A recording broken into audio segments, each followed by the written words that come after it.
أعوذ بالله من الشيطان الرجيم. بسم الله الرحمن الرحيم. يا أيها المزمل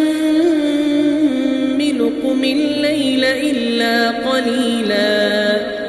نصفه أو انقص منه قليلا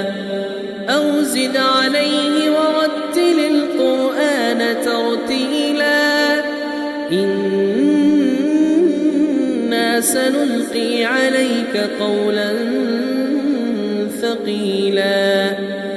إن ناشئة الليل هي أشد وطئا وأقوم قيلا إن لك في النهار سبحا طويلا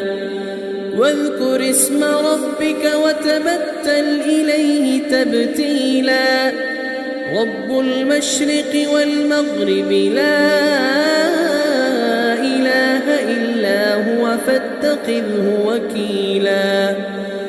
واصبر على ما يقولون واهجرهم هجرا جميلا وذرني والمكذبين أولي النعمة ومهلهم قليلا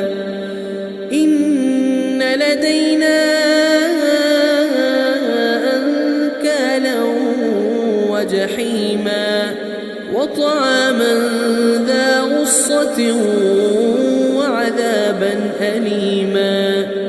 يوم ترجف الأرض والجبال وكانت الجبال كثيبا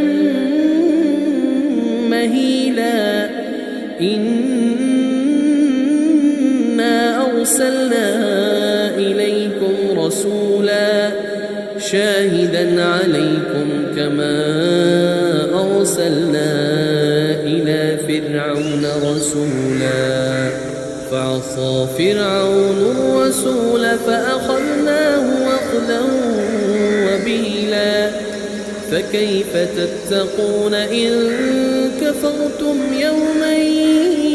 يجعل الولدان شيبا السماء منفطر به كان وعده مفعولا إن هذه تذكرة فمن شاء اتخذ إلى ربه سبيلا إن ربك يعلم أنك تقوم أدنى من ثلثي الليل ونصفه وثلثه وطائفة من الذين معك والله يقدر الليل والنهار علم أن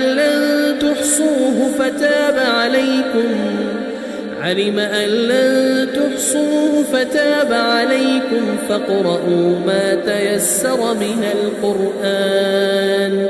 علم أن سيكون منكم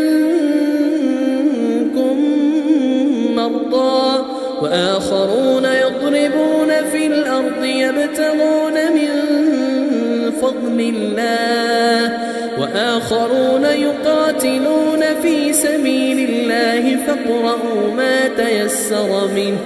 وأقيموا الصلاة وآتوا الزكاة وأقرضوا الله قرضا حسنا